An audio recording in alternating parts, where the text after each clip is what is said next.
Do you got some of that corona stress? Great. Here's how to get rid of it. Hey, my name is Szabo, and before we dive into the good stuff, of course, let me acknowledge, look, for some people, this is not an easy situation, what's going on with the pandemic, the economy, I get it.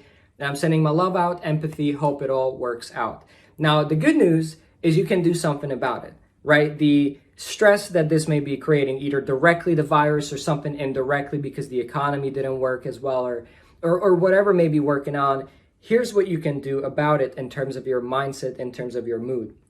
So look at what bothers you and really try to identify what that emotion is. Really try to look at that. Ask yourself, how do you know that this is a problem? Right? Like, okay, this and this happened. This is how it makes me feel, blah, blah, blah. Okay, what are the specific emotions you're feeling when you're explaining what this problem is?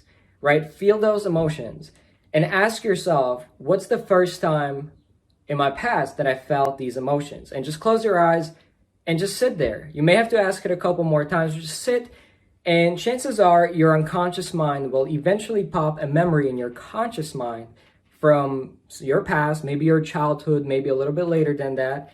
And it's going to be interesting because the emotion of that memory will be identical to the one you're experiencing now, even though the event may be completely different, right? Maybe over here, somebody is experiencing financial stress because they got laid off, for instance, right?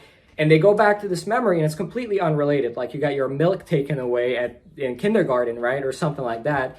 Has nothing to do with the money, yet it's that same fear. It's that same emotion of, things being taken away. And you never want to experience that type of pain. So that's really what's stressing you about the money. The whole point of this is since a very young age, pretty much since we're born, we're programmed with automatic responses and habits, with meanings that we give to things, right? That's why the same thing can happen, but multiple people perceive it differently. Say, you're at a concert and somebody announces that, the singer had an argument with the manager and he's not going to be performing, right? People experience the same exact event, but now you go ahead and interview them and person A says, well, the manager's an asshole. How could he do this? The singer was so cool. Person B says, wow, singer's such an asshole. We paid this money. We took this time to go here and he'll act all proud and he's not going to show up. Person C will be like, hey, this kind of sucks, but let's move on. We can do nothing about it. So how come it's the same event,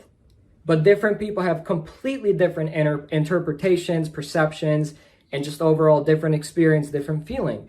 Well, because they've been programmed to have that experience since birth. When you're born, you don't come pre-installed with beliefs how the world works or whether you're good enough or not. You kind of go through life and you learn those things. We go through life, these experiences happen, they're saved as a memory, and that memory itself creates the belief, the interpretation, the meaning, and especially what you got programmed with from 0 to 7 years of age is what's going to be pretty much perpetuated in your life later on, unless you go back to those memories and change them and clean them up, right? So if you're noticing yourself worrying excessively or experiencing the same, cascade of emotions, whether it's fear, anger, frustration, whatever it is, I encourage you to ask yourself those 3 questions. How do I know this is a problem? What's the emotion behind it? And what's like that first memory when I felt the same way? Because that'll help you identify the root cause behind this pattern, the root cause behind this belief, behind this part of yourself, behind this behavior pattern. And I promise you, if you go to the root cause and you change the programming in your unconscious mind, the action is going to change too. So for instance, if you're worrying too much about money, maybe that's counterproductive. To worry a little bit about it makes sense, right? Let's not be delusional to money. We live in an economical planet. We better get it right. But to worry too much makes no sense. It's counterproductive. Turns off your PFC, prefrontal cortex. That leads to worse decisions. Too much fear, too much stress overactivates your basal ganglia and different parts of your brain that are responsible for that jumpy energy, that restlessness, that anxiety. And with that type of stressful thinking, you're never going to create anything amazing, right? Going to be more jittery, more distracted. That's what creates ADD and all these things later down the road. Again, this is not medical advice. It's just based on personal observations and or experience.